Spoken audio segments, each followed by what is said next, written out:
हम तमाम मांगे जो हमारी थी वो मान ली गई है, तो हम इमीडिएट इफेक्ट से प्रोटेस्टर्स से रिक्वेस्ट करते हैं कि आप विड्रॉ करें, पीसफुली अपने घर वापस जाएं। সব দাবি মেনে নিল কেন্দ্রের মোদী সরকার। আপাতত আন্দোলন প্রত্যাহার। 4 সপ্তাহ পর ফের আলোচনা। কেন্দ্রের সঙ্গে বৈঠকের পর ঘোষণা সিজেপির। The Cockroach Janata Party declares that we withdraw the agitation in good faith and understanding that the agreed upon terms will be executed within the agreed। हम तमाम मांगे जो हमारी थी वो मान ली गई है, तो हम इमीडिएट इफेक्ट से प्रोटेस्टर्स से रिक्वेस्ट करते हैं कि आप विड्रॉ करें, पीसफुली अपने घर वापस जाएं, और आगे की जो भी हमारी रणनीति होगी या बातचीत होगी उससे हम आपको अवगत कराएंगे। लेकिन प्रोटेस्टर्स से हम रिक्वेस्ट करते हैं कि इमीडिएट इफेक्ट से। ককরোচ জনতা পার্টির সঙ্গে কেন্দ্রের তৃতীয় দফার বৈঠকের কয়েক ঘন্টা আগেই শনিবার দুপুরে ইস্তফা দিয়েছেন কেন্দ্রীয় শিক্ষামন্ত্রী ধর্মেন্দ্র প্রধান। এটি ছিল আন্দোলনকারীদের 3টি দাবির মধ্যে অন্যতম। বাকি 2টি দাবি নিয়ে শনিবার কেন্দ্রীয় মন্ত্রী জেপি নাড্ডা এবং জিতেন্দ্র সিংয়ের সঙ্গে আলোচনা হয় সিজেপির মুখপাত্রদের। এরপরই সাংবাদিক বৈঠক থেকে তারা ঘোষণা করেন আপাতত যন্তর মন্তর থেকে আন্দোলন তুলে নিচ্ছে তারা। তারপরই আন্দোলনকারীদের উদ্দেশ্যে তাদের আবেদন, এতদিন যে শান্তিপূর্ণ অবস্থান চলছিল তা তুলে নিন। तो हम इमीडिएट इफेक्ट से प्रोटेस्टर्स से रिक्वेस्ट करते हैं कि आप विड्रॉ करें, पीसफुली अपने घर वापस जाएं। শনিবার প্রধানমন্ত্রী নরেন্দ্র মোদীর কাছে পদত্যাগপত্র পাঠিয়েছিলেন শিক্ষামন্ত্রী ধর্মেন্দ্র প্রধান। তার ইস্তফার খবর পেতেই যন্তর মন্তরে উল্লাস শুরু হয়। অভিজিৎ দীপকে সহ সিজেপির একাধিক সদস্য এবং আন্দোলনকারীরা সেখানে উপস্থিত ছিলেন। এরপরই সিজেপির তরফে 2 প্রতিনিধি বৈঠকে যোগ দেন। দীর্ঘ আলোচনার পর 2 কেন্দ্রীয় মন্ত্রী এবং সিজেপির 2 মুখপাত্র একসঙ্গে সাংবাদিক বৈঠক করেন। জেপি নাড্ডা আশ্বস্ত করেন আন্দোলনকারীদের বিরুদ্ধে কোনো আইনি পদক্ষেপ নেওয়া হবে না এবং এখনও অবধি দিল্লি পুলিশ যে কটি এফআইআর করেছে সেগুলিও খতিয়ে দেখা হবে।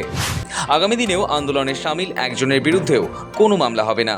है कि जो इनका एक 4 पॉइंट्स था उसका लबो लबाब ये था कि कोई भी एक्शन एफआईआर न हो, और अगर है तो वो विड्रॉ हो, वो चाहे दिल्ली पुलिस के द्वारा हुआ हो, चाहे वो बीजेपी रूल स्टेट्स में कहीं हुआ हो, तो वो एफआईआर की कॉपी भी इनको हम देंगे और उसको विड्रॉ करने की बात कोई भी। সিজেপির অন্যতম দাবি ছিল নিটকাণ্ডের জেরে মৃত পড়ুয়াদের পরিবারকে 1 কোটি টাকা করে ক্ষতিপূরণ দিতে হবে।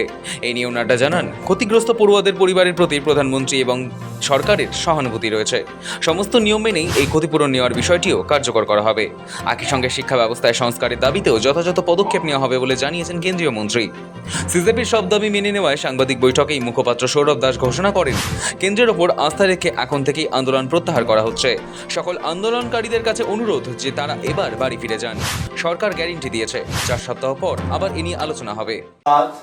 जो हम लोगों की दूसरी मांग थी कि सारे एफआईआर्स जो सारे प्रोटेस्टर्स के खिलाफ फाइल किए गए हैं अभी तक, सिर्फ दिल्ली में नहीं लेकिन सारे बीजेपी रूल्ड और बीजेपी एलाई स्टेट्स में वो एफआईआर्स विड्रॉ हो जाए, ये भी हमारी सेकंड मांग थी। सरकार ने वो मांग को भी मान लिया है।